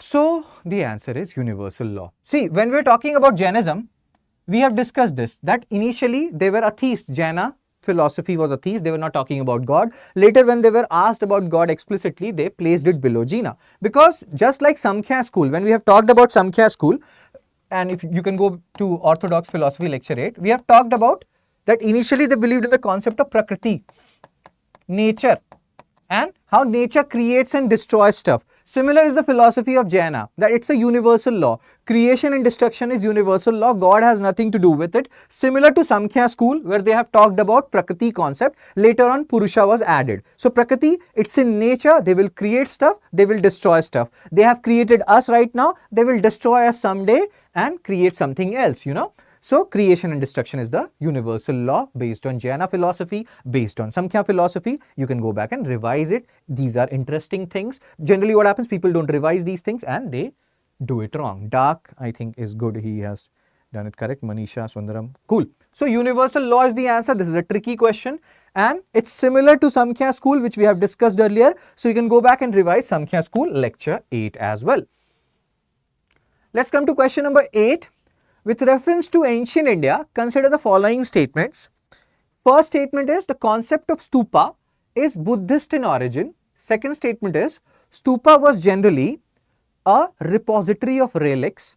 Third statement is stupa was a votive and commemorative structure in Buddhist tradition. How many of the statements given above are correct? A only 1, B only 2, C all 3, D none. Yeah, it's a universal law. Very good, Manisha.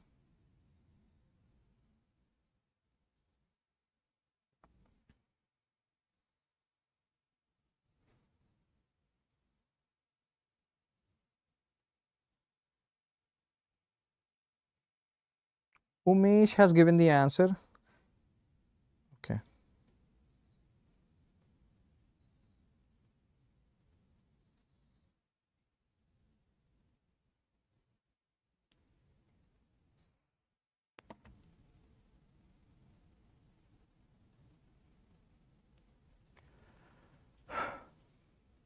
Okay, so concept of stupa, it is not Buddhist in origin, it is Vedic in origin. In Vedic culture also you had the concept of storing the relics, that is stupa, but it was popularized by Buddhism and we have discussed this and we'll keep on discussing it later on also, that maximum stupas were created during Mauryan period. So first statement is wrong, it is not Buddhist in origin, it is Vedic in origin, or you can say it is more associated with, the origin has more to do with Hinduism or Vedic customs per se. So stupa was generally a repository of relics, that is the basic meaning of stupa. So second statement is correct. The third statement is it was a votive and commemorative structure in Buddhist tradition. Yes, it was. So the answer is B only 2, as like most of you are saying. Revise these questions, and even before this question was done, we have discussed this in the, like wherever I was teaching earlier, that see here, you can see it here. And the people who are differentially able, I have written it here, you can see it here. Although Vedic tradition, stupas were popularized by the Buddhist. So this is an important part which you have to keep in mind. Next question. Who among the following rulers advised his subjects through his inscription, and what he wrote in his inscription? Whosoever praises his religious sect or blames other sects out of excessive devotion to his own sect, with the view of glorifying his own sect, he rather injures his own sect very severely. Who said this particular statement? Whosoever praises his religious sect or blames other sects out of excessive devotion to his own sect, with the view of glorifying his own sect, he rather injures his own sect very severely.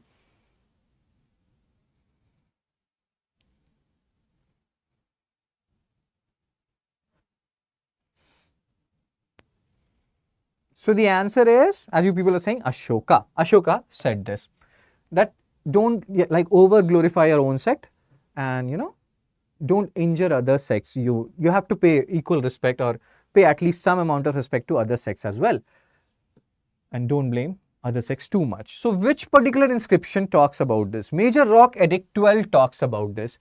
Beloved of the gods, King Piyadasi. Remember this Piyadasi term associated with Ashoka, although some scripture says that even Chandragupta Maurya took this title Piyadasi. And he does not, again, growth in essentials can be done in different ways, but all of them have as their root restraint in speech. That's why they say, speak less, listen more. Not praising one's own religion or condemning the religion of others without good cause. And if there is cause for criticism, it should be done in a mild way. But it is better to honor other religions for this reason. By so doing, one's own religion benefits, and so do the other religions, while doing otherwise harms one's own religion and the religion of others. Whoever praises his own religion due to excessive devotion and condemns other with the thought, let me glorify my own religion, only harms his own religion. So, Major Rock Edict 12. Maybe next time they can ask you that which Rock Edict talks about this, although it's like, that will be very tricky, because, we have discussed these all, means 13 Major Rock Edicts as well earlier. But again, this is a tricky question. So, Yes, that's why you solve these PYQs as much as possible. Last question, 10th question. Who of the following had first deciphered the edicts of Emperor Ashoka? Ashoka in Edict 12th. Very good, Manisha, Anjali, Anvesha.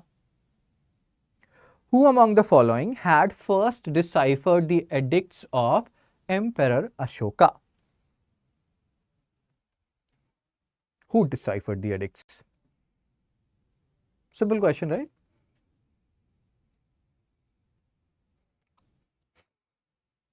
Who served Buddha with milk and rice?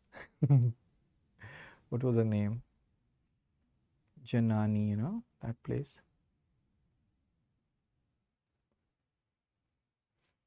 You are not the only one, Manisha. Sujata, Anvesha, as Anvesha is saying. So, Jane's Princip, he deciphered it.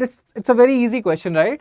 So, now your work is, he deciphered the Ashokan and Brahmi script. Now, your work is, how many score, what was your score out of 10 questions which you did? Now, the second question which I will tell you, most of the people, they feel, they feel that, you know, let's say if I tell you that if you have 8 correct, and this is a very famous issue which most of the people ask me, sometimes now they will tell me like when prelims used to happen and when prelims will happen again, that sir I'm getting around 50 means 100, and I'm like, how you're getting around 100? So they'll be like, sir I got 50 correct and 20 incorrect, so I'm getting 100 because 50 into 200. No, he is not getting 100.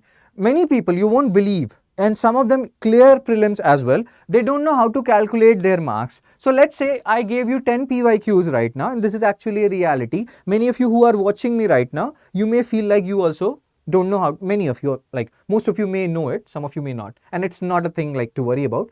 We cannot know everything, you know. So 8 correct, 2 incorrect. Let's say there is a case here and somebody scored 8 correct and 2 incorrect. So total marks is 20 here because you had 10 PYQs, 10 into 2, 20. How much is that guy scoring? Is he scoring 16 or lesser than that?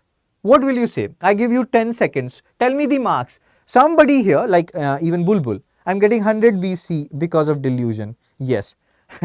So let's say there is anyone who got 8 correct and 2 incorrect here. So what is your marks? You attempted all. So you did not get 16. You did not get 16 because 1/3 negative marking is there in UPSC. So what is your actual marks in this particular quiz?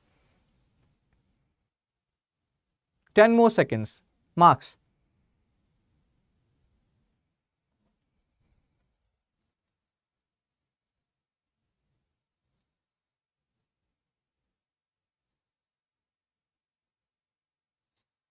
Manisha is telling something. A is saying something. Again, you people are like, A is saying something, but that is also not exactly correct. Manisha, you are somewhat closer to the reality, but no, but again, the way you have written it, it's not correct. I did not get any answer. Anvesha has given the correct answer. But again, if you do minus and plus, it will be 16 only, Manisha. See, how you do it, I will just tell you. So 8 correct you have. Then what you have to do, the incorrect will take out some of your correct questions, right? So 1/3 negative is there. So you just do 8 minus 1 by 3 into 2. So that is 8 minus 0.67. So you got 7.33 questions absolute correct. So this was your total correct 8, but your absolute correct is only 7.33. Now do 7.33 into 2.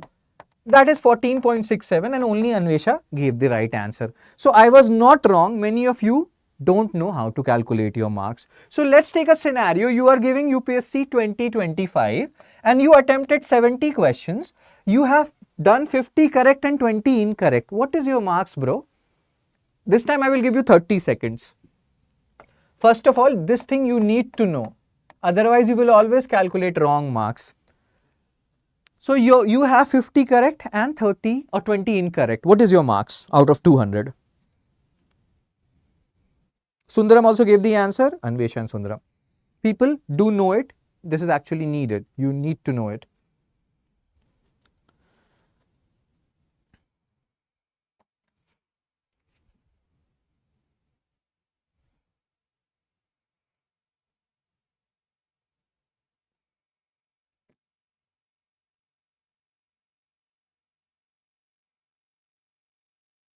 So hope this part is clear. 8 correct, 2 incorrect. Your marks is 14.67 out of 20, which is actually not a bad marks at all. So now we are taking another case study. 50 correct and 20 incorrect. What is the marks in this scenario?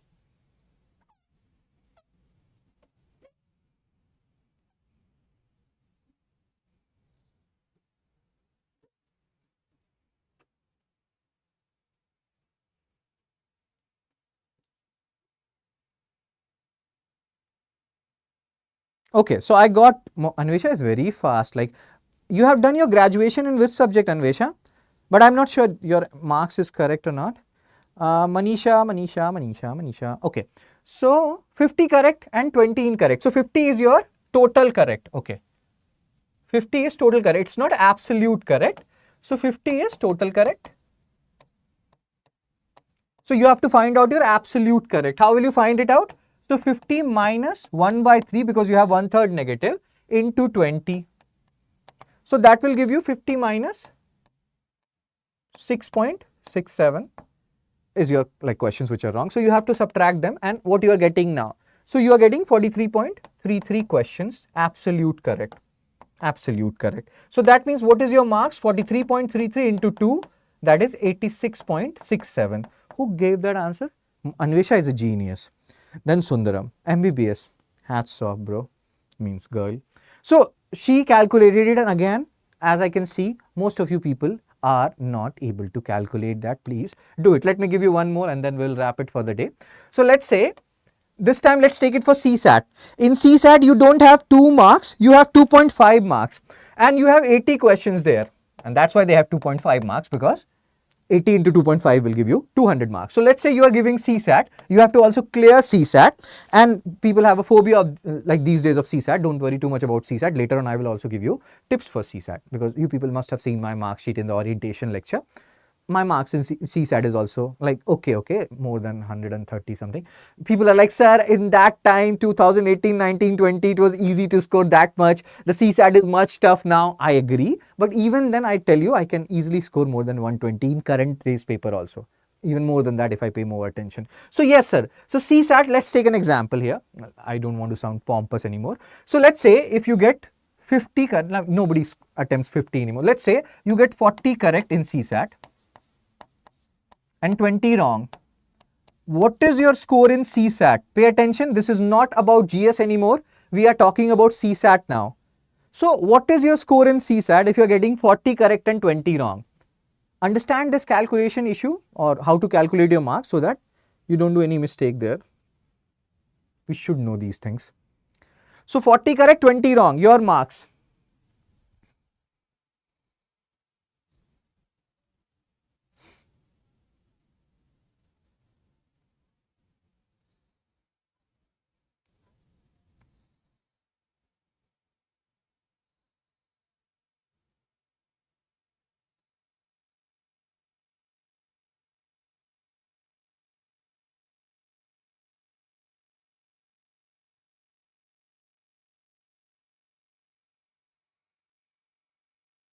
Okay.